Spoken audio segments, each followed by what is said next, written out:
Okay. Okay, so it's my pleasure. I'm Cheryl DiGirolamo from the New England region for RRC and CRS. And today, for Mastermind Mondays, I'd like to introduce a longtime friend, Shannon Buss. Shannon Buss is the 2020 Rhode Island Association of Realtors president. She's a broker associate and professional development manager with Randall Realtors. Also a resident of Newport, beautiful Newport. I was just there last week. Shannon graduated from Roger Williams University with a Bachelor of Arts in English Literature and a minor in Legal Studies.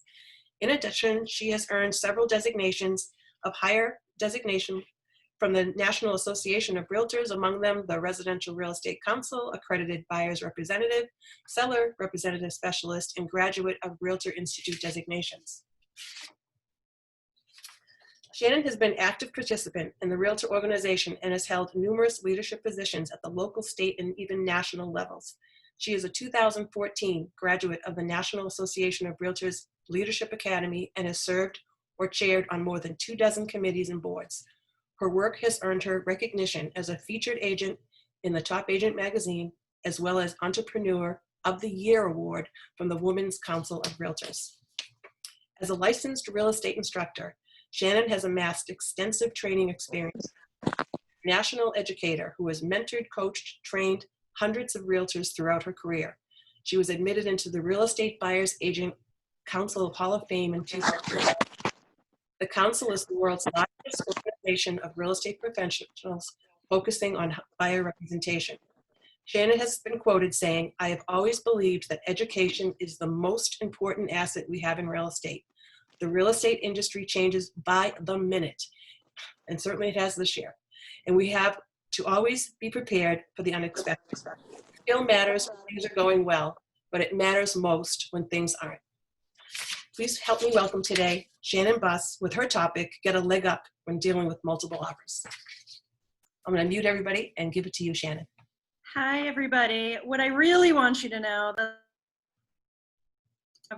is that just like you, I'm in the trenches every day, helping buyers and sellers.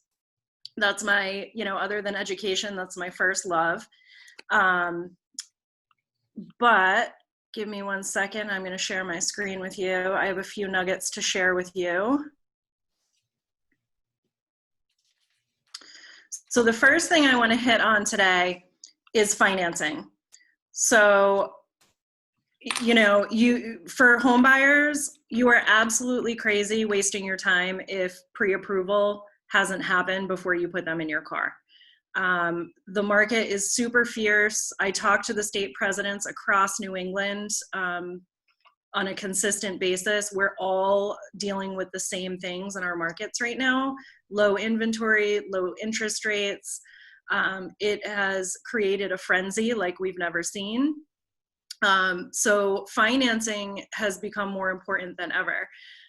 When I get a new lead or home buyer, I don't just take their approval letter and start showing them property. I actually have a conversation with them about the pros and cons of different financing types. I reach out to their lender to make sure that we've looked at whether or not they can get approved for different types, right? Their preferred method might be an FHA, but they may opt to go conventional in the event of multiple offers. So that's really important that we're having those conversations with them. I don't work with a buyer without having a buyer consultation first. That's the way I was trained. That's the way I train other agents. That's my personal practice. Please put yourself on mute if you're not on mute already. I'm getting some feedback. So financing, number one, we have to sit them down and have a conversation about why that's important.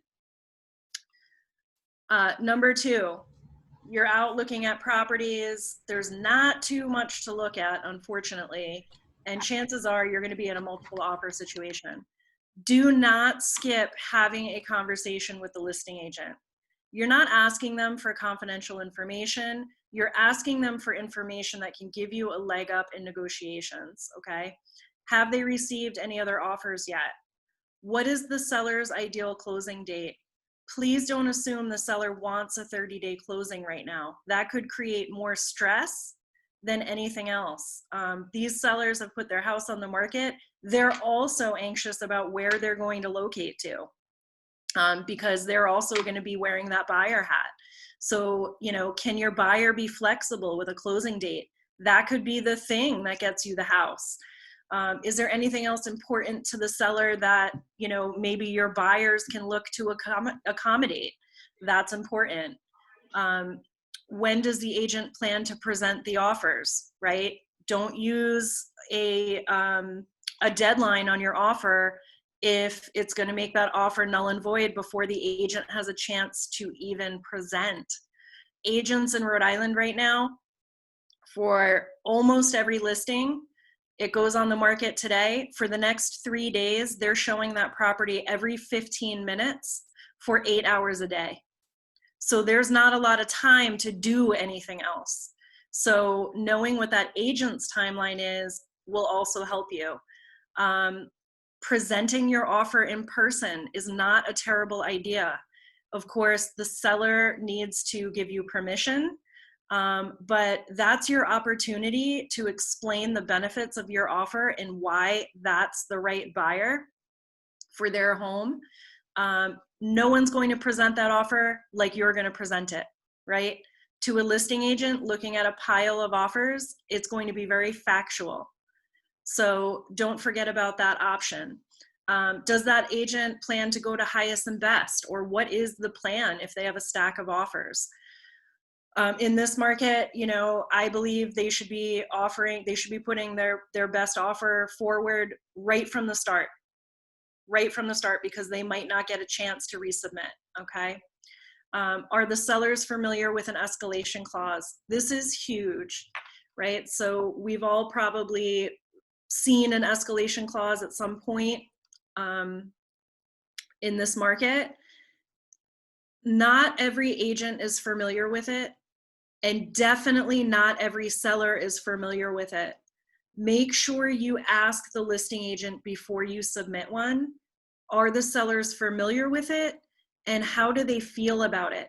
Because what I find in the field is it's about a 50-50 mix. Some sellers, it lights them up like a Christmas tree, and some sellers get offended. And they get offended because they don't know what the document means, and they feel like, well, if that's what the buyer was going to offer to begin with, that's what they should have just offered. So don't shoot yourself in the foot by just blindly submitting an escalation clause. Make sure that you have that discussion with the agent in advance. Those are my suggestions. This is the Rhode Island escalation addendum. We have a statewide form. I know there's lots of different versions going around, but this is something I talk to my buyers about before we're making an offer. So this is something that I include in my buyer consultation, right? If we tell them what's going to happen before it happens, they don't get angry at us. We create more stress and more anxiety in the transaction when we drop these things on people. So that consultation is critical right now, so that you're ready to pounce when the time comes to write up an offer, because there's nothing that they need to hesitate on. You've already discussed all of these options in advance. Don't underestimate the value of a backup offer. I'm seeing a lot of deals fall through for different reasons. Job losses are still happening, unfortunately, in many of our communities. You know, relocation is getting delayed. All different things are happening that create opportunity for a backup offer to get pushed to first place. So if your buyer's in a position to make a backup offer, don't forget that that's an option for you. It's great for your sellers too. Here's something I asked my attorney to draft up. These are two things that we're starting to see in the Rhode Island market, and this is to be included in your contracts, in your offers. First is we're seeing a lot of appraisal issues in the field because we have record high sales prices and we don't always have the comps to support those values. So a year ago, we were all writing into our contracts that the property must appraise at full offer value. That's all but disappeared as far as I've seen. Now we're addressing the deficiency, the gap in appraisal. So what happens, Mr. and Mrs. Seller, if I offer you $400,000 on your house and it only appraises at $375,000? So if you have a pile of offers and the buyer is addressing this up front, that could be the thing that gets you the house. I'm not advising you to push this on your client. I'm telling you this is something you can put in your toolbox, something to discuss with them at your consultation. So what it's saying is, either if the appraisal comes in lower than the contract price, I'm going to cover that. I understand it's a fierce market. I understand I may have to overpay for a property.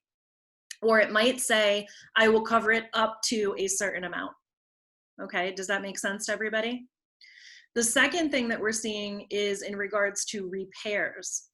So of course, we all know that waiving inspections is an option. As a buyer's agent, I hate that option. You know, that's not something I'm ever going to advise a client, nor should you, to be honest. But that's their choice if that's something they feel they're comfortable doing. An alternative to that is, again, setting a maximum or a minimum for repairs. So saying that the buyer assumes, yes, we'd like to have inspections, Mr. and Mrs. Seller. However, the first $1,000 or the first $5,000 in identified repairs is on us. Anything over and above that, we may need to renegotiate because that might be a bigger ticket item. But this, in essence, tells the seller, we're not going to nickel and dime you. We're serious about this property, and we're prepared that if there's a short list of repairs up to a certain amount, that's on us. Okay?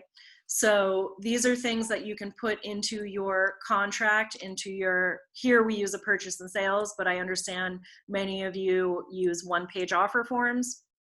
That's something that you would put right into your offer. So those are two nuggets that I'm starting to see more frequently in the Rhode Island market that I wanted to share with you. Of course, state by state, community by community, our laws are different. So check in with your favorite attorney to get your preferred language. We should not be writing this language ourselves. The next nugget, my sister is actually a licensed realtor in Massachusetts, but she is actually a virtual assistant. She owns a virtual assistant company for real estate. She put this together for me last night. And what it is basically just a summary form for your offer. So as a listing agent, this is super valuable to me. If I have 10 offers in front of me, you know, I don't want to skip a detail. So this really highlights what I want that agent to present and highlight to the seller about my offer. What makes my offer attractive, right? Maybe my loan is conventional. Maybe that lender offers in-house underwriting. That makes a difference to me, right? Maybe there's flexibility in the closing date. Maybe it's, if I work on a team, I want to highlight how my team is structured so that that agent knows, right? I'm an experienced agent, and here's the support that we offer to this buyer. It's got the contact information for everybody. And it's got a nice little note from agent to agent. Thank you for presenting this offer, you know. But I love this because it's just a one-page offer that summarizes everything that I am asking that agent. If I can't be there in person to present my own offer, this is what I want her to talk about with the seller, okay?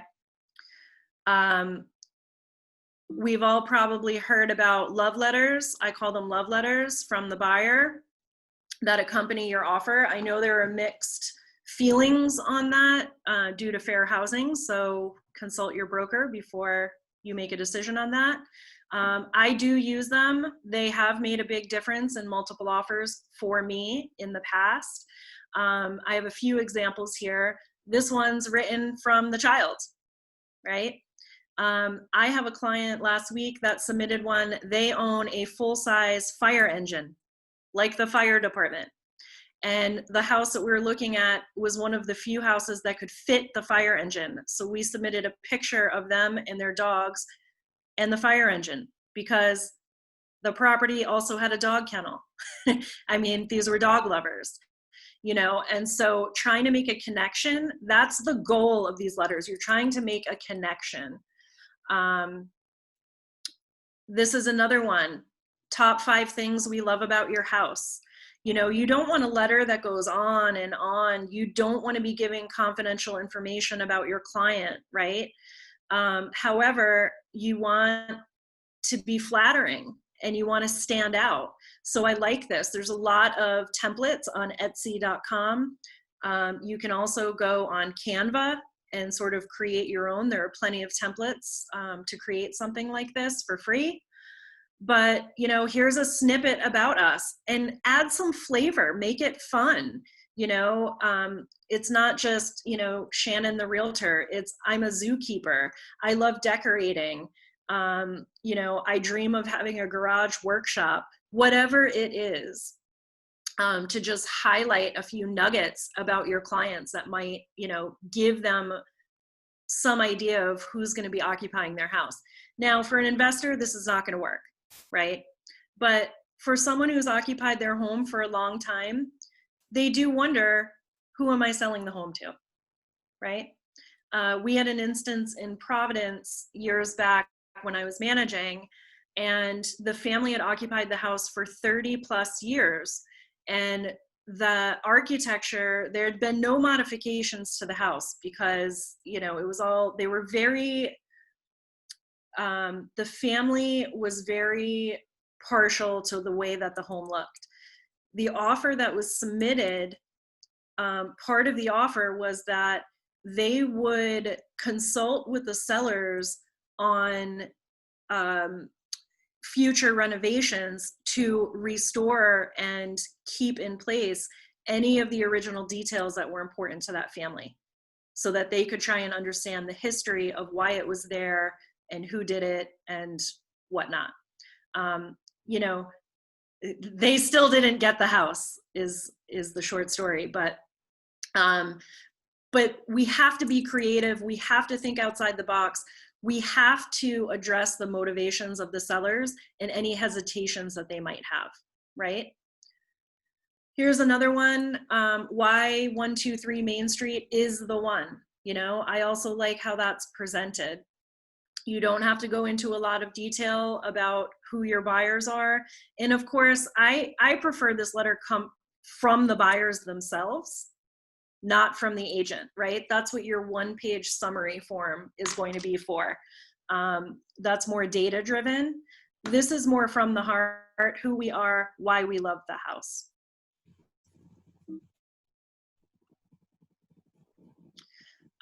My last slide, this is seller on the seller side, but since we're talking about multiple offers, my magical sister also put this together for me. This is an offer comparison. It's tough as a listing agent when you have to present 10, 20, 30 offers in some of these cases. This is an easy way to visually, you know, simplify the presentation process for your sellers, and put the key points of the offers in one document. So that's something that you can think about putting together as well. I know I have a short amount of time today, so those were my nuggets that I wanted to share with you. Don't skip the buyer consultation. I already told you why, right? It's really important. We're taking any anxiety out of this process for the buyers in advance. Yesterday I showed a property and the listing agent told me that 3 different buyers called her directly yesterday and begged her to show her the property because they lost out on so many previous offers. They thought if they went directly to her, they'd have a better chance. We have to avoid this happening. And thank goodness this listing agent said, It is my personal policy that I don't double end listings. I promise I will give you a shot at this property. You will get in to see it and have the same shot as everyone else, but you must call your realtor. But how many agents are really doing that, right? Right. The consultation is key. You have to have a relationship with these people before you put them in your car and start writing papers. Think about the verbiage and what you're offering and how you want to present it. Nail the financing. Have options if options are available, okay? Sometimes they're not, but sometimes they might be. So we have to open up every avenue that we're able to, and don't just take things at face value, right? The love letter, think about that. Presenting in person, think about that. I am open to any questions for anyone that has questions for me. Shannon, I do have one. As soon as you started talking and sharing your slides, Deborah Donahue wanted to know if you would be willing to share those slides. Sure. Beautiful. All right, so we will post them on the group page. That's a private page. That's New England Region CRS group. So For CRS members. yeah, that's just those CRS members. So that way you'd have to join our group in order to see those. So make sure if you don't know how to do that, we will help you. It looks like Waystack has his hand raised, so I'm going to unmute Richard. I hope I am. Is that working, Richard? I would be happy to share any of my things. I always am. Because we have 5 different states on this call, I just want to remind everybody, don't take my stuff and assume that it works in your state. Make sure that you're running it past an attorney if you're putting language into an offer. That's my only disclaimer. Well said. Richard, our national. What a great job. What a great discussion. I apologize. I'm driving, so I can't look at the camera. Please don't. We had this discussion with another RRC Mastermind last week. Rob Levy out of Portland, Oregon. One of his listings had 48 offers in 2 days. And one of his pearls was for people to reach out to the listing agent and to ask them ahead of time, what are the most important factors that your seller wants in any offer? And you did a great job going over this. And I think this is a topic, especially right now, that we could talk for an hour, 2 hours on. I know it was 2 hours with a number of top producers around the country last week. And these are major producers. These are 50 to 150 unit producers every year who are talking about this. And I just want to say again, you did a great job in your presentation. And hopefully we can follow up with a more detailed discussion and maybe a more detailed mastermind on this particular topic. Thank you. That's a great idea. Yeah, I mean, that conversation with the listing agent is critical, Richard. I think a lot of times we assume that price is the driving factor. And in this market, it is not always the case.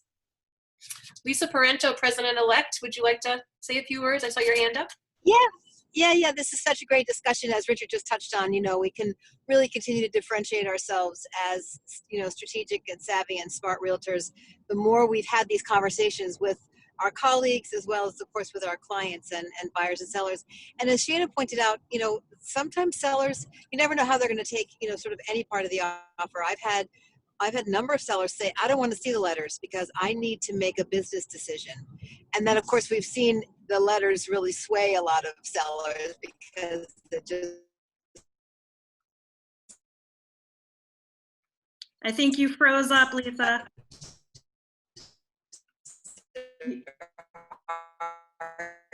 Rose up. Marion Cheney from New Hampshire. Do you have anything you want Marion. Marion's in the house. Can I unmute Marion to say hello? Does she have a question? Shannon, I just wanted to say thank you so much. This was really timely and some really good information. Thank you. It's my pleasure. Marion is the president of the New Hampshire Association of Realtors. I'm actually president of Women's Council of Realtors for New Hampshire. Awesome. Council representing. What I'd like to, especially if I can take a turn, is those templates. I never would have thought of that. And it's I would imagine you would sit down with the buyers and you have your consultation, and then maybe you have a template and you ask them to fill that out, and then you can either do it yourself or send it to your assistant, and you're going to use that on every offer you make. It's already done. I customize it for every offer. So I will tell you, so my sister is licensed. So she is a virtual assistant, but part of what she offers to her agents is if they're out of town, she sometimes covers their business. She's writing offers. She's, you know, she's very savvy. She's been a realtor longer than I have, actually. And she created this template. The last 3 multiple offers that her or her agent submitted, they got the house. Wow, it's awesome. I don't know. It doesn't hurt. Nope, that's But one. I know as a listing agent, it's certainly, you know, I appreciate organization. I appreciate presentation.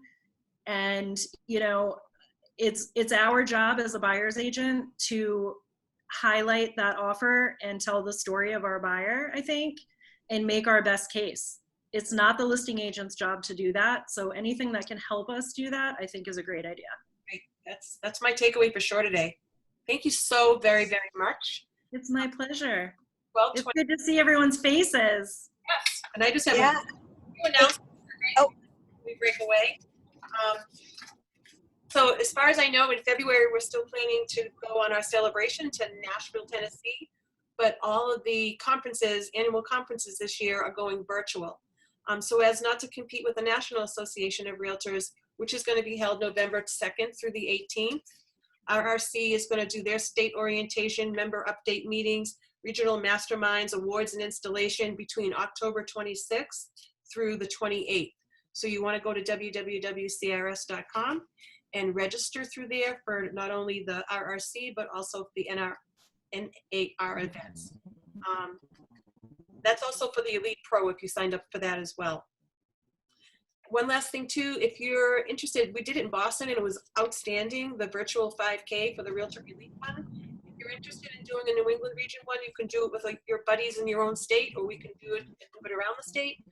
You can sign up for that for $50 to turn in your time virtually, and that goes towards a very needful fund right now. And there's a lot of realtors suffering from floods and fire and all that good stuff. So that would make you feel good to get out and with masks or separation of safety and get that 5K in for something very important. So please consider that too, and let me know if you'd like to be included on that or head that up, and we'll put you on a committee and get you started. Cheryl, Yes, please. can I jump in with two more things briefly? Number one, we're going to have an announcement this week about celebration, so stay tuned. We'll have some interesting information. Number two, for anyone who's nervous about celebration cancellation, we extended that to the end of October, so don't worry, there's plenty of time if you still wanted to cancel your registration. Number three, our committees, our applications are due by September 30th, so those of you who want to be involved in the national level, we've got some openings in our masterminds. We're so blessed in New England. We've got so many of our wonderful members who are involved in national committees, and we have an opportunity to get a few more on. So if you'd like to get involved at the national level, please fill out an application and get it in. Feel free to use me as a reference. I just again want to thank you, Cheryl, and your wonderful leadership team here in New England. This is a great way for people all around New England to really increase their referral network. I made a referral to a CRS in New Hampshire this particular weekend. And by people being involved, it's a great way to see who you are, how you interact at one of these masterminds. So spread the word, get other CRSs involved. And kudos, Cheryl, to you, Lisa, and your entire team on the wonderful job that you've done. I'm very proud of all of you. Thank you. So much. What's kind of interesting is this pandemic has, naturally been a really upsetting thing for all of us, but we never could have reached as many members, moving classes around state to state, maybe 6 a year is all we really planned on, with a few network director meetings as well. But we're reaching so many more people, and maybe online right now we're seeing 20 to 30 people, but we're recording this and it's going on the group page. And then Christine McClellan, our communications co-chair, we have our own YouTube channel. So this is going to be here, not just for live, but so you can come back and repeat and hear Shannon's idea again about those templates if you forgot. So again, thank you so much to the New England region team. We are blessed to have so many great people, great minds. And I'm going to say goodbye. Keep us true to our word. It's 12:29. Thank you for joining us. And any ideas, please send them on to the leadership team for New England region. Take care. Get one leg up on those multiple offers. Woo, woo. Thanks, guys. 40.